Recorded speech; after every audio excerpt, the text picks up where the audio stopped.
ব্ৰহ্ম হাপ্তি মিছাতে বিলুপ্ত কৰিব বিচৰা নাই মই ব্ৰহ্ম।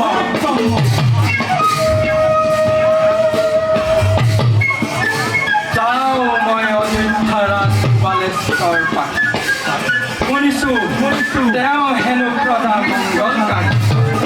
বিলম্ব নকৰি যাওঁ মই অযোধ্যা ৰাজসভালৈ।